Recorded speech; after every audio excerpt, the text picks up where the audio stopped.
بسم الله الرحمن الرحيم. صلوا على النبي يا رجالة، اللهم صل وسلم وبارك. ان شاء الله هنبدأ مع بعض المحاضرة التانية. بتكلمك عن ايه؟ بتكلمك عن الإيثيكال اند ليجال اسبيكتس ان النيرسينج براكتس، يعني الجوانب الأخلاقية والجوانب القانونية في النيرسينج براكتس. يعني انت كنيرس مارس التمريض لازم يكون عندك إيثيكال وليجال اسبيكت، يعني جوانب أخلاقية لازم انت تكون متعلم الأخلاقيات كويس، وكمان عندك ليجال او عارف بالليجال كويس، يعني عارف بالقانون كويس.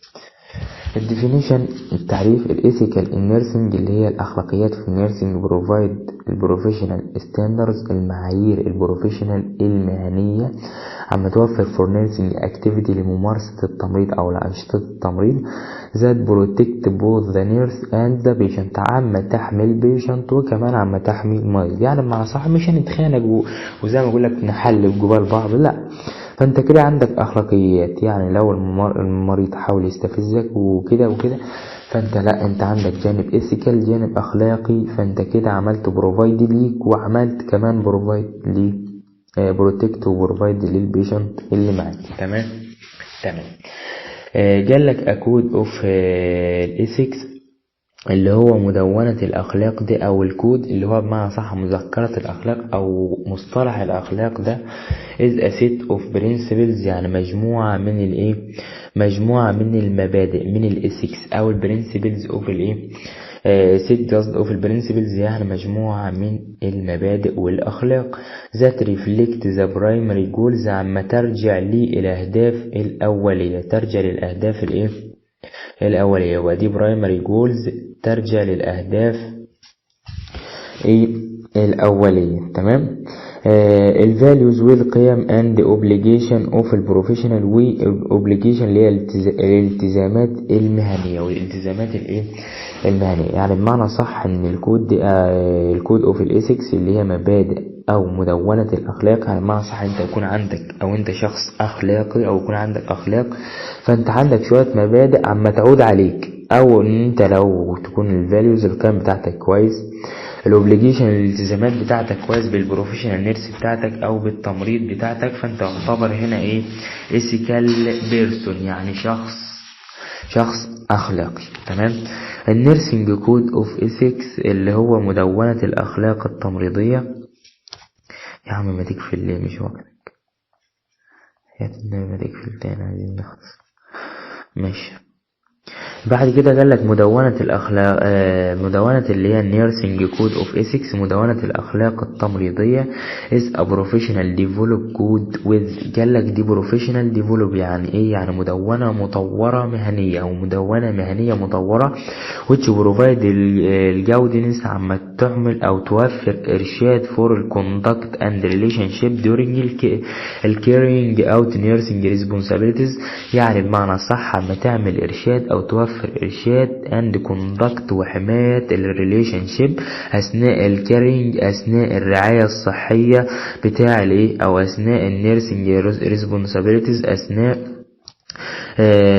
النيرسينج ريسبونسابيلتيز اللي هي النيرسينج ريسبونسابيلتيز اللي هي واجبات التمريض. يبقى مدونة اخلاقيات التمريض دي تعتبر بروفيشنال كود، مدونة مهنية عم توفر إرشادات للسلوك والعلاقة أثناء ما أنت عم تنفذ مسؤوليات التمريض، أثناء أنت كشخص أيوة تعمل تقدم أو توفر التمريض دوت للبيشنت اللي معاك. تمام كده. تمام.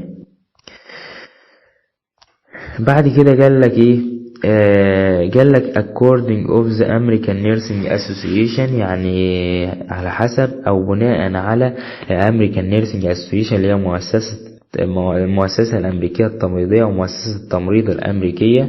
The Nurse Code of Ethics إن المدونة الأخلاقية في النيرسينج ديت as a guide، يعني بمعنى صح carrying out nursing responsibilities، إن أنت تحاول تحمل مسؤولياتك in a manner consistent with quality in nursing care and the ethical obligation of the profession، يعني بمعنى صح إن أنت لما تيجي تقدم الرعاية بتاعتك يكون عندك ethical، يعني أخلاقيات أو التزامات أخلاقية، يكون عندك التزامات أخلاقية عشان تقدر تعمل تقدر تعمل بروفايد للبيشنت دوت وبروفايد للحقوق للرايتس بتاع البيشنت اللي معاك. تمام. يبقى تاني قال لك ان الامريكان اسوسييتد نيرسنج ديت جمعيه الممرضات الامريكيه دي مدونه اخلاقيات التمريض، تعتبر دليل عشان تنفذ مسؤوليات التمريض بطريقه تتفق مع الجوده. اهو قال لك carrying of nursing responsibilities as a minor consistent with quality in nursing care and the ethical obligation of the profession. يعني تعتبر عم توفر الالتزامات دي عشان تتفق مع جودة الرعاية التمريضية والالتزامات الأخلاقية بالمهنة. يبقى المنظمة دي أو الجمعية دي عملت ايه؟ دونت شوية أخلاقيات بناء عليها انت كممرض هتمشي عليها، هتبتدي تنفذ المسؤوليات اللي عم تتفق مع جودة الرعاية الصحية. يعني معنى صح جودة الرعاية الصحية ان هي تبقى عالية، فانت هتنفذ المسؤوليات بتاعتك عشان تحاول تعلي الجودة بتاع الرعاية الصحية دي، الرعاية التمريضية ديت، والالتزامات الأخلاقية المهنية بتاعتك. تمام. بعد كده ايه كمان؟ جالك البروفيشنال فاليوز اللي هي القيم المهنية. قالك ان النيرس ديفلوب ذيس فاليوز، يعني الممرض عم يحاول يطور القيم بتاعته during indication within nursing profession، اثناء ممارسة التمريض المهنية، اثناء ممارسة مهنة التمريض. تمام. ثانية واحدة، ايوه ثانية معلش ثواني. تمام.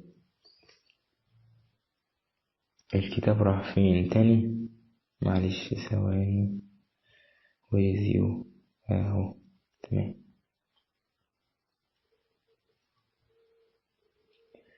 يا وانجز يا ايوه. تمام. يبقى احنا قلنا بنتكلم في البروفيشنال فاليوز، في الاخلاقيات او القيم بتاع الشخص البروفيشن ده، القيم البروفيشنال المهنيه. قالك ان النيرس ديفلوب ذيس فاليوز، الممرض عم يطور القيم دي اثناء التفاعل. قالك during interaction with nursing professional، اثناء التفاعل مع مهنه التمريض بتاعته. تمام. قالك ان الكلينيكال نيرسينج براكتس، الممارسات التمريضيه للمريض اللي معاك او المرضيه، تمام، بيزد اون ان يونيفرسال، المبنيه على اساس المورال فاليوز، اليونيفرسال مورال فاليوز اللي هي القيم الاخلاقيه العالميه which include، اللي عم تشمل، يعني بمعنى صح انت كنيرس قصدي عم تحاول تطور مهنة التمريض بتاعتك او تطور الفاليوز بتاع مهنة التمريض بتاعتك. تمام. فانت من خلال كده هتبتدي تمارس الممارسات المرضية بتاعتك على اساس القيم والاخلاقات اللي احنا هنقولها دلوقتي. اول حاجة لك ريسبكت فور individuals، يعني انت تحاول تحترم الافراد او تحترم الفرد اللي قدامك، سواء البيشنت او فرد من افراد الفاميلي بتاع البيشنت. تمام. الاوتونومي اللي هي الاستقلالية، السيلف ديترمينيشن اللي هو تقرير المصير. يعني بمعنى صح انت ما تروحش تحدد لبيشنت، هو يحدد لنفسه المصير بتاعه، انت ما تحددلوش، هو يحدد لنفسه عايز ايه، عايز يعمل بروسيجر ده ولا لا. مفيش حاجه اسمها لا انا هعمل لك عافيه، لا. تمام. فكده لازم يكون عنده اوتونومي، يعني استقلاليه شويه. كمان قال لك بنفنس اللي هي الدوينج جود. بنفنس اللي هي الدوينج جود يعني بمعنى صح الإحسان، يعني فعل الخير، يعني تحاول تعمل إحسان أو تحسن للمريض اللي قدامك ده، يعني بمعنى صح تعمل له الحاجات الكويسة اللي هي الجيد. تمام. تبقى نون ميلافنت اللي هو غير مؤذي، يعني ما تحاولش تؤذي البيشنت اللي معاك. avoiding harm، تتجنب الأذى. تمام. تبقى فيرتي يعني تبقى صدوق، تبقى فيرستي تبقى يعني صدوق. telling truth يعني تقول الحقيقة. تمام. تبقى جاستس يعني تبقى عادل، معاملة الناس اللي بتتعامل الناس فيرلي، يعني تعامل الناس بإنصاف. تمام. تبقى فيدلتي يعني تبقى مخلص، اللي هي كيبنج البروميس، يعني تفي بالوعود بتاعتك. تمام. يبقى هتلاقي الكلام الأول صعب، إنما الكلمة التانية موضحها لك أو بالتخمين بتاعك هتجيبه. تمام.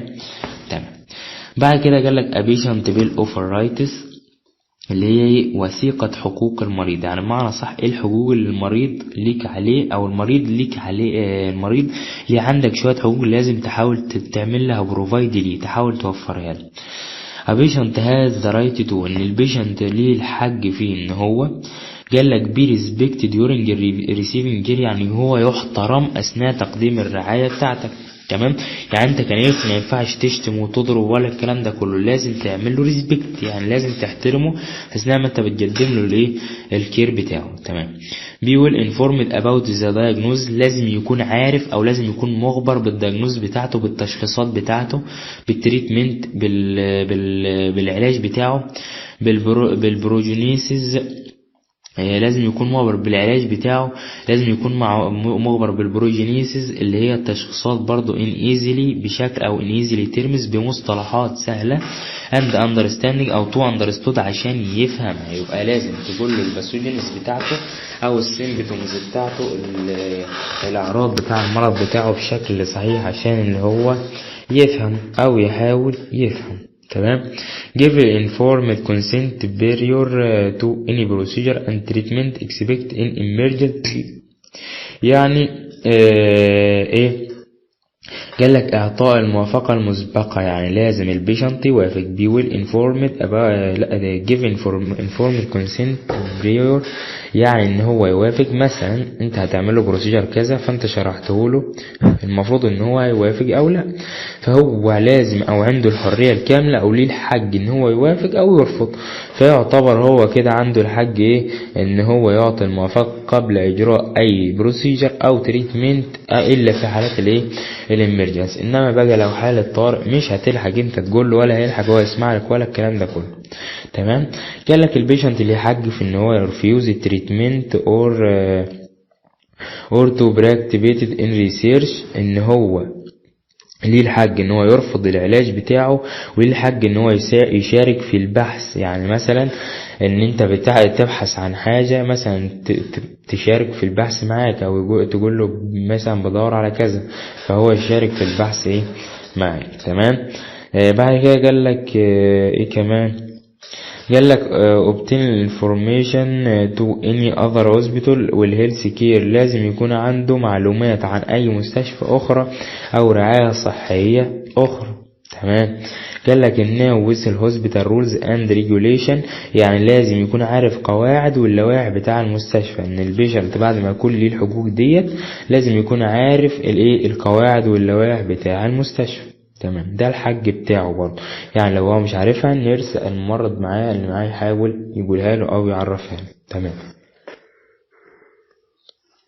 بعد كده الليجال aspects of nursing practice، يعني الجزء بقى الليجال، الجزء الايه الجانب القانوني او الجزء القانوني في الايه في ممارسة التمريض. اول حاجة لك informed consent اللي هي الموافقة المستنيرة للبيشنت دوت، recording او record keeping اللي هو الحفاظ على الريكورد اللي هي السجلات. تمام. drug and medication الادوية والميديكيشن، الفيزيشن اوردر اللي هو امر الطبيب، والكنترول سبستانس اللي هي الايه مادة خاضعة للرقابة، يعني المواد اللي احنا بنراقبها. يعني الجوانب الاخلاقية بقى الموافقة المستنيرة لازم يكون في سيجنتشر البيشنت، السيجنتشر يعني يعمل التوقيع بتاعه ان هو وافق خلاص.